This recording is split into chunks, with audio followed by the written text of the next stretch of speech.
Assalamualaikum warahmatullahi wabarakatuh.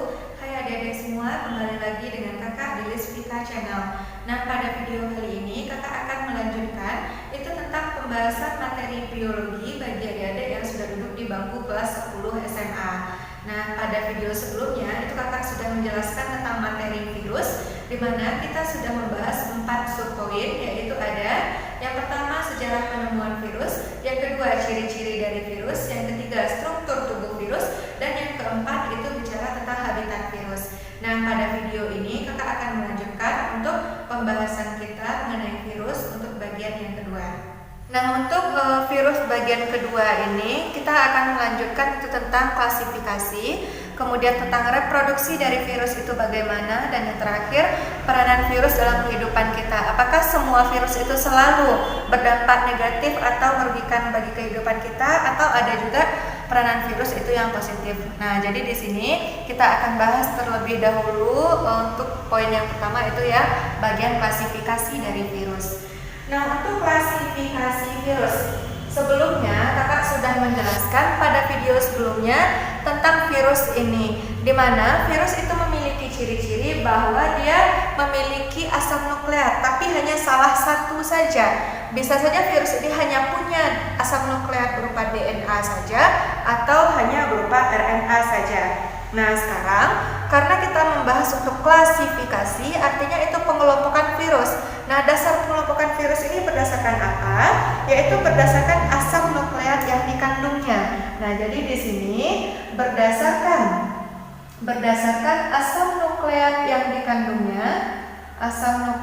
dikandungnya, ternyata virus ini kita bagi menjadi dua. Jadi virus itu kita bagi menjadi dua. Ada yang disebut dengan virus DNA, ada yang disebut dengan virus RNA. Nah, agar adik-adik mudah untuk melihat nanti mana ya contoh-contoh virus yang tergolong memiliki asam nukleat DNA dan RNA, di sini kakak sudah sajikan dalam bentuk tabel.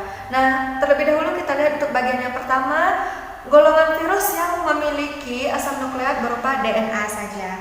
Oke, di sini sebenarnya untuk contohnya sangat banyak, namun yang akan kakak jelaskan di sini yang sering keluar pada soal-soal ujian saja. Nah, yang pertama itu ada namanya kelompok Herpes Viridae. Yang pertama itu ada kelompok Herpes Viridae. Nah, ini sebenarnya dari nama awalnya udah langsung ketahuan ya, herpes. Nah, jadi Herpes Viridae ini disebut juga dengan virus yang menyebabkan penyakit herpes pada manusia, atau disebut juga dengan virus herpes simplex ya. Nah, jadi di sini kita sebut juga dengan istilah virus herpes simplex. Nah, biasanya yang virus herpes ini dia menyerang bagian kulit, baik itu pada kulit bagian mulut, kemudian di sekitar organ-organ reproduksi. Nah, virus herpes ini sendiri sangat menular dari satu orang ke orang yang lainnya. Kemudian yang kedua itu ada Hepatna Viridae. Yang kedua itu ada namanya Hepatna Viridae. Nah, ini adalah kelompok virus penyebab hepatitis B, sehingga kalau dalam kehidupan kita sehari-hari ini dikenal juga dengan virus hepatitis B. Nah, di sini ada kata yang hampir mirip ya. Nah, di sini ada kata hepa, ini juga ada kata hepa, berarti ini menyerang organ hati dari manusia. Selanjutnya, untuk contoh virus DNA lainnya, itu ada namanya Papoviridae. Nah, jadi yang ketiga itu ada namanya Papoviridae. Nah, ini adalah kelompok virus yang menyerang bagian papiloma atau papila manusia. Nah, sehingga disebut juga dengan virus papiloma. Nah, ini kita sebut juga dengan virus papiloma. Papiloma itu adalah bagian-bagian kasar atau struktur yang menonjol pada bagian rongga mulut, terutama di bagian lidah kita, di mana kita tahu struktur lidah itu kan kasar karena memiliki papila. Nah, kalau penyebab penyakit pada bagian papila itu disebut dengan virus papiloma, sehingga nanti ini akan berdampak kepada tumor jinak di area mulut atau rongga mulut. Nah, selanjutnya itu ada Parvoviridae. Ada Parvoviridae. Nah, ini merupakan virus DNA yang menyebabkan penyakit juga pada organ manusia. Ini biasanya kita kenal juga dengan istilah parvovirus.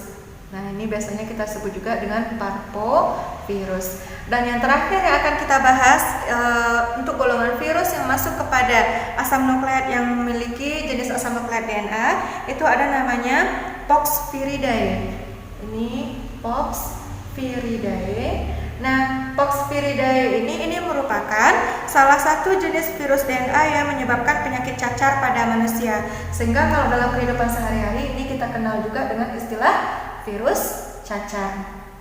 Nah, inilah jenis-jenis virus yang dia itu memiliki asam nukleat berupa DNA. Berarti yang pertama tadi ada Herpesviridae, yang kedua ada Hepatnaviridae, yang ketiga ada Papovaviridae, yang keempat itu ada Parvoviridae, yang kelima itu ada Poxviridae. Nah, yang lima ini sangat sering keluar pada soal ujian.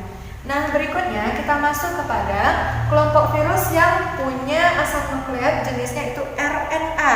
Nah, ini contohnya cukup banyak. Yang pertama itu ada Picornaviridae. Yang pertama itu ada Picornaviridae. Nah, ini adalah kelompok virus yang menyebabkan penyakit polio dan hepatitis A. Nah, jadi ini penyebab penyakit polio atau biasanya kita kenal juga dengan virus polio dan penyakit hepatitis A. Nah, kalau sebelumnya kan kita juga sudah bahas penyakit hepatitis B. Kalau hepatitis B itu virusnya mengandung virus DNA. Kalau hepatitis A itu dia virusnya RNA. Kemudian yang kedua itu ada namanya Caliciviridae. Ada Caliciviridae. Ini juga menyebabkan penyakit hepatitis, namun jenis hepatitisnya ini adalah hepatitis D. Nah, jadi Caliciviridae ini penyebab virus hepatitis D. Jadi beda jenis penyakit hepatitisnya, golongannya ternyata juga beda jenis virus yang menyerangnya. Kemudian yang ketiga itu ada namanya Togaviridae. Yang ketiga itu ada Togaviridae. Nah, ini merupakan golongan virus yang menyebabkan penyakit rubella. Nah, jadi ini disebut juga dengan virus rubella. Ini biasanya menginfeksi anak-anak yang baru lahir atau anak-anak yang masih berada dalam usia kandungan. Jadi sebelum proses kelahiran itu harus dipastikan dulu apakah si calon anak ini terinfeksi rubella atau tidak. Kemudian yang keempat lagi ya, untuk yang keempat itu ada namanya Flaviridae. Yang keempat itu ada Flaviridae. Nah, ini merupakan kelompok virus yang menyebabkan penyakit kuning atau demam kuning dan hepatitis C. Nah, jadi di sini dia penyebab demam kuning dan hepatitis C. Nah, ini yang paling banyak diderita oleh masyarakat kita. Nah, itu disebut juga dengan hepatitis C. Kemudian berikutnya itu ada Filoviridae. Nah, ini merupakan golongan virus RNA yang menyebabkan penyakit Ebola, sehingga ini disebut juga dengan istilah virus Ebola. Berikutnya itu ada namanya, nah ini untuk jenis virus RNA berikutnya ini yang sangat-sangat sering kita alami, dan saat ini baik Indonesia ataupun di seluruh dunia kita sedang diserang oleh jenis wabah virus ini, yaitu Coronaviridae. Itu ada Coronaviridae. Sebenarnya virus corona ini memang sudah ada sejak zaman dahulu, cuma di sini virus corona itu dia memiliki jenis asam nukleat yang berbeda-beda. Ada yang punya DNA, ada yang punya RNA, sehingga beda tipe coronanya. Jadi nanti dia akan menyebabkan penyakit yang berbeda juga. Tapi kalau untuk Coronaviridae yang kakak bahaskan di sini, ini dia merupakan penyebab virus flu burung. Nah, ini yang untuk virus flu burung. Kemudian selain corona, itu kita juga akan bahas tentang Rhabdoviridae. Ada Rhabdoviridae. Nah, ini merupakan jenis virus yang menyebabkan penyakit rabies, sehingga disebut juga dengan virus rabies. Biasanya kalau rabies ini kan ditularkan dari hewan-hewan peliharaan kita. Dan yang terakhir yang akan kakak bahaskan itu adalah Paramyxoviridae. Ada Paramyxoviridae. Nah, ini adalah jenis virus yang menyebabkan penyakit campak pada manusia. Nah, jadi ini disebut juga dengan virus campak. Nah, jadi kalau untuk jenis virus yang mengandung asam nukleat RNA ternyata contohnya cukup banyak ya. Itu ada yang penyebab penyakit campak, ada yang untuk rabies, ada yang untuk flu burung, kemudian Ebola, hepatitis C, untuk rubella, hepatitis D, kemudian ada untuk polio dan hepatitis A. Nah, inilah klasifikasi virus yang sangat sering muncul pada soal-soal ujian. Oke, berikutnya kita masuk kepada bagian reproduksi dari virus, yaitu bagaimana cara virus itu berkembang biak ke dalam sel inangnya. Nah, sel inang itu boleh juga adik-adik kenal dan disebut juga dengan istilah hospes. Itu sama ya, sel inang itu sama dengan hospes. Nah, untuk reproduksi virus ini ada dua macam. Ada namanya daur litik, ada daur lisogenik. Nah, yang pertama kakak bahaskan dulu yang untuk daur litik. Jadi yang pertama itu kita bahas dulu untuk daur litik. Nah, untuk daur litik ini dia punya 5 tahapan dalam proses reproduksinya. Kita mulai dengan poin yang pertama. Tahap yang pertama itu ada yang disebut dengan fase absorpsi. Jadi yang pertama ini merupakan fase absorpsi. Nah, di mana fase absorpsi ini disebut juga dengan fase di mana saat partikel virus atau virion itu melekat pada sel yang diinfeksi. Nah, tempat dia menginfeksi atau melekat itu disebut dengan bagian reseptor. Berarti kata kunci untuk fase absorpsi ini adalah tahap pelekatan dari virus. Tahap pelekatan atau menempelnya virus kepada tubuh inang atau hospesnya. Nah, itu untuk kata kunci pada tahap yang pertama. Kemudian dilanjutkan dengan yang kedua, itu ada namanya fase penetrasi atau injeksi. Yang kedua itu ada fase penetrasi atau boleh juga kita sebut dengan injeksi. Nah, mendengar kata injeksi ini bukanlah hal yang baru lagi, karena injeksi ini dapat kita artikan tahap penyuntikan. Nah, apa yang disuntikan oleh virus yaitu asam nukleat yang dia miliki. Nah, kalau dia memiliki asam nukleat berupa DNA, berarti dia memasukkan atau menyuntikkan DNA-nya ke tubuh sel inang atau hospes. Atau jika dia memiliki asam nukleat berupa RNA, itu artinya dia menyuntikkan atau memasukkan asam nukleat berupa RNA itu ke tubuh inang atau hospesnya. Berarti di sini dapat kita ambil kata kuncinya untuk fase penetrasi atau injeksi. Ini adalah tahap pemasukan atau penyuntikan dari asam nukleat virus ke hospesnya. Hospes ini bahasa lain dari sel inangnya. Nah, ini kata kuncinya ya. Kemudian yang ketiga ya. Yang ketiga itu ada yang disebut dengan tahap eklifase. Nah, ada yang disebut dengan fase atau tahap eklifase. Kemudian dilanjutkan dengan tahap replikasi dan sintesis. Ini dia sejalan ya. Ada eklifase, replikasi, dan terakhirnya itu adalah sintesis. Di mana pada tahap ini terjadi perbanyakan partikel virus di dalam sel inang. Kemudian sel inang itu akan dikendalikan oleh virus sehingga sel dapat membuat komponen virus baru di dalam tubuh inangnya. Berarti untuk 3 tahap ini, baik itu eklifase, replikasi ataupun sintesis, ini kata kuncinya adalah terjadi perbanyakan partikel virus. Ini terjadi perbanyakan dari partikel virus di dalam tubuh sel inangnya. Nah, ini yang disebut dengan tahap eklifase, replikasi, dan sintesis. Kemudian yang keempat, setelah dia memperbanyak diri di dalam tubuh sel inang, kemudian dia akan melakukan perakitan. Kita sebut juga dengan fase perakitan.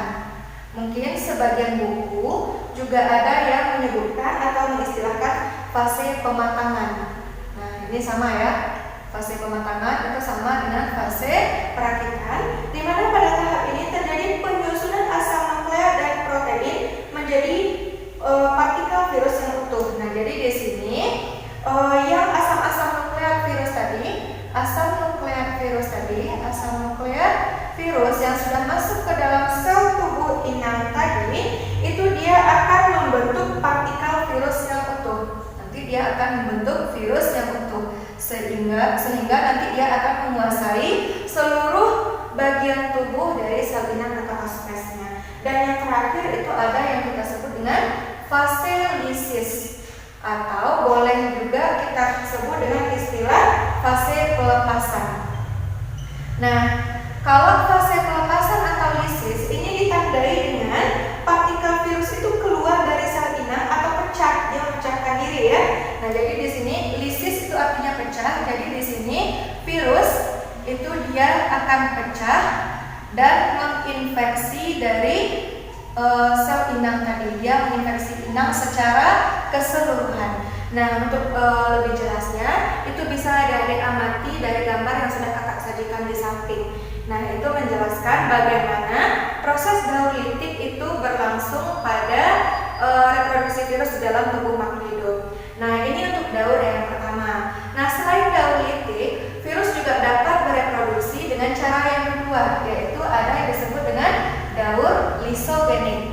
Nah, sebenarnya antara daur litik dan lisogenik ini tidak jauh berbeda dari segi prosesnya. Nah, cuma ada sedikit penambahan saja. Nah, kita lihat dulu apa-apa saja yang terjadi pada daur lisogenik. Yang pertama, itu juga diawali dengan fase absorpsi. Yang pertama itu ada fase absorpsi. Nah, sebelumnya di poin yang daur litik kakak sudah jelaskan juga di mana tahap atau fase absorpsi ini merupakan tahap pelekatan virus kepada sel inang atau hospesnya. Terus yang kedua juga diikuti dengan fase penetrasi. Ada fase penetrasi lagi, atau disebut juga dengan injeksi, atau fase di mana dia akan menyuntikkan atau memasukkan asam nukleatnya kepada sel inang atau hospes. Kemudian yang ketiga, nah inilah yang sedikit berbeda antara daur litik dan lisogenik. Kalau pada litik yang ketiga itu fase eklifase, replikasi dan sintesis. Kalau pada daur lisogenik itu disebut dengan fase penggabungan. Nah, ini ada fase penggabungan. Nah, apa itu fase penggabungan?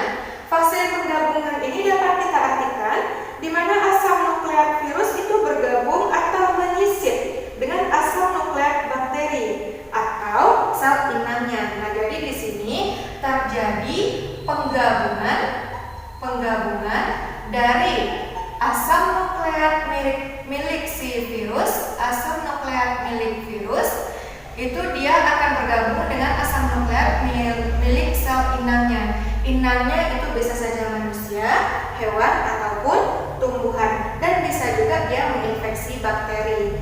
Kemudian setelah dia melakukan fase penggabungan diikuti dengan fase pembelahan.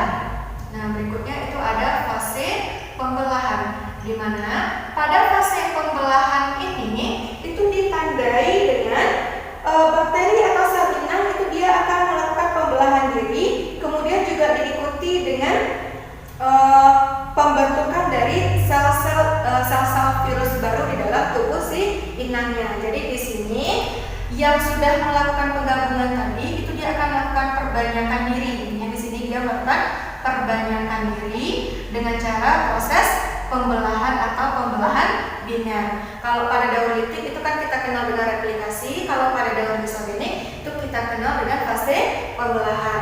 Kemudian masuk lagi ke fase berikutnya, yaitu ada fase perakitan lagi. Setelah dia melakukan perbanyakan diri, dia akan melakukan perakitan untuk membentuk struktur virus secara utuh. Dan yang terakhir itu dia tidak langsung melakukan fase lisis, cuma fase lisis ini akan terjadi secara berangsur-angsur. Nah, di sini dapat kita simpulkan perbedaan mendasar dari kedua tahapan reproduksi pada virus. Nah, kesimpulannya itu hanya sedikit. Kalau pada daur litik ya, nah untuk kesimpulannya kalau dia daur litik, tadi kan proses terakhirnya itu adalah ada disebut dengan fase lisis, di mana saat fase lisis sel inang itu dia akan langsung mati. Nah, jadi ini saat memasuki fase lisis, ini nanti sel inang atau hospes, nah itu dia akan langsung mati. Itu jika virus itu melakukan replikasi atau reproduksi secara daur litik. Sedangkan kalau dia melakukan reproduksi secara daur lisogenik, nah ini saat memasuki fase lisis sel inang itu tidak langsung mati. Nah, jadi di sini saat dia masuk kepada fase lisis, itu sel inang tidak langsung mati. Sel inangnya tidak langsung mati. Namun di sini dia melakukan perakitan atau dia akan menguasai tubuh dari sel inang atau hospes itu secara menyeluruh sehingga dapat menyebabkan sel inang itu akan mati secara perlahan. Nah, jadi di sini dia lebih ke membentuk dirinya sebanyak mungkin, virus itu membentuk diri sebanyak mungkin dan menguasai tubuh dari sel inang tersebut. Nah, itulah perbedaan dari daur litik dan daur lisogenik. Nah, untuk materi terakhir kita pada bab virus itu adalah bicara tentang peranan virus dalam kehidupan sehari-hari. Nah, mungkin sebagian kita setiap mendengar kata virus ini selalu identik dengan peranan yang sangat merugikan. Tapi itu salah ya, ternyata virus itu juga dapat berperan menguntungkan dalam kehidupan kita yang sehari-hari. Nah, sekarang kita lihat dulu peranan yang pertama, itu peranan menguntungkan dari virus itu apa saja dalam kehidupan kita. Jadi ternyata virus di sini juga ada yang baik ya peranannya. Nah, yang pertama, virus itu dapat kita gunakan untuk membuat antitoksin. Nah, jadi yang pertama itu untuk membuat antitoksin. Itu dapat kita gunakan si virus ini sendiri. Kemudian yang kedua, ternyata virus itu juga dapat kita gunakan untuk membuat vaksin. Nah, vaksin ini berasal dari virus itu sendiri namun sudah dilumpuhkan. Nah, jadi vaksin ini berasal dari asalnya itu dari virus yang sudah dilumpuhkan. Apakah semua virus itu mampu berubah atau menghasilkan vaksin? Itu tidak ya. Itu tergantung dari jenis asam nukleat yang dimiliki oleh tubuh dari masing-masing virus itu sendiri. Kemudian yang ketiga, virus juga dapat digunakan untuk melemahkan bakteri. Nah, jadi virus itu dapat kita gunakan untuk melemahkan bakteri-bakteri yang ada di dalam tubuh kita. Selanjutnya, virus itu juga dapat kita gunakan untuk membuat peta kromosom. Nah, jadi selanjutnya virus itu dapat kita gunakan untuk membuat bagaimana peta kromosom yang ada dalam tubuh makhluk hidup sehingga nanti dapat dicarikan solusi saat ada dampak atau muncul berbagai virus jenis baru, sehingga di sini kita sudah mampu mengenali virus-virus yang ada itu nanti dia masuk pada jenis kromosom apa saja pada makhluk hidup.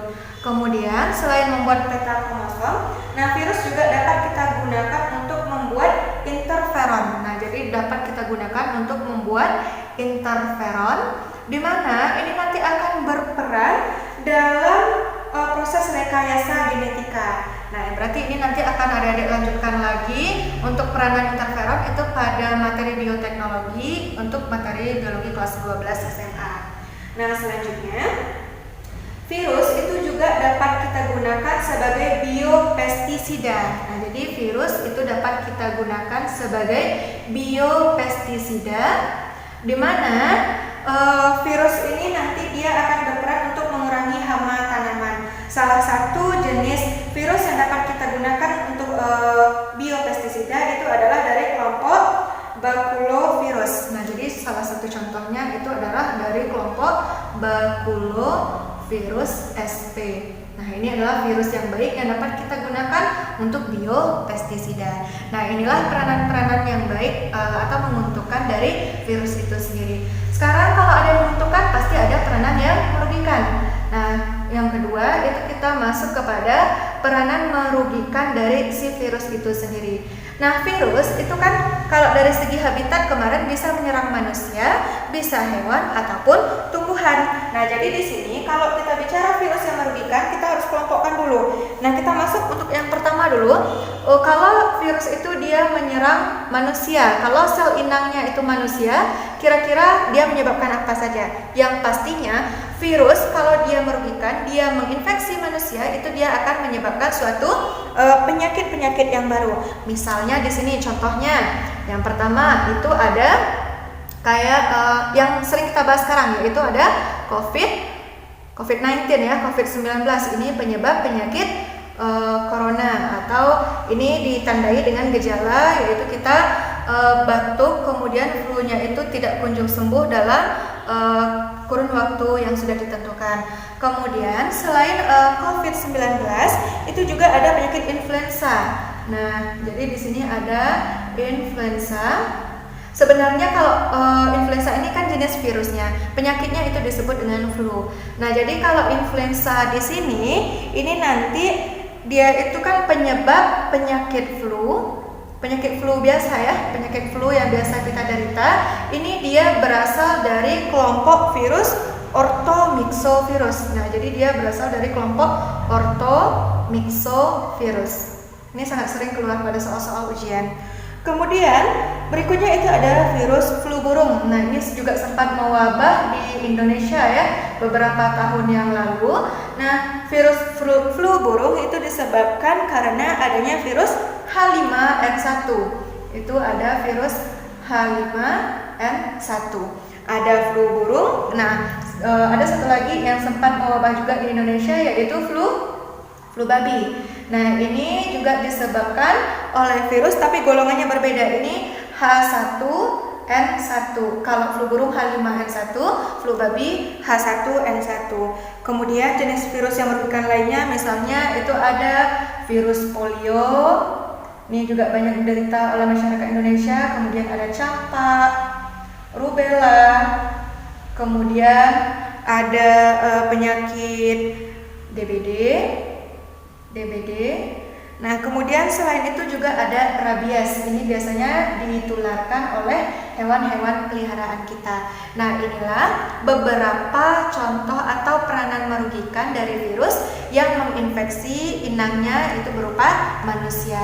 Nah, selain manusia, ternyata virus juga dapat menginfeksi hewan. Nah, kita lihat untuk peranan berikutnya. Jika dia menginfeksi hewan, kira-kira apa saja yang diakibatkan oleh virus ini? Nah, yang pertama itu ada istilahnya polioma. Yang pertama itu ada istilahnya polioma.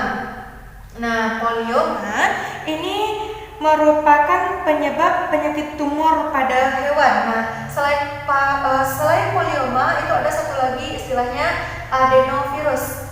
Ya, ada dua ya, adenovirus. Ini penyebab penyakit tumor pada hewan-hewan ternak. Nah, inilah penyebabnya. Cuma yang sangat sering keluar pada soal ujian itulah yang bagian adenovirus, istilahnya adenovirus. Kemudian itu ada istilahnya rhabdovirus. Nah, ada istilahnya rhabdovirus. Nah, rhabdovirus ini adalah penyebab penyakit rabies ya. Ini penyebab penyakit rabies. Nah, rabies ini sebenarnya kan dia menyerang hewan. Namun apabila hewan itu menggigit manusia, nah itu terjadi perpindahan dari virus itu sendiri. Kemudian yang ketiga itu ada penyakit NCD. Nah, ini adalah penyebab penyakit tetelo pada ayam. Nah, ini penyebab tetelo pada ayam. Berikutnya itu ada virus FMD. Nah, ini adalah jenis virus yang menyebabkan bagian mulut dan kuku ternak itu mengalami infeksi yang cukup parah. Nah, ini menyerang bagian mulut dan kuku dari ternak. Nah, ini biasanya menyerang hewan-hewan ternak seperti sapi, kambing. Nah, itu sangat sering itu.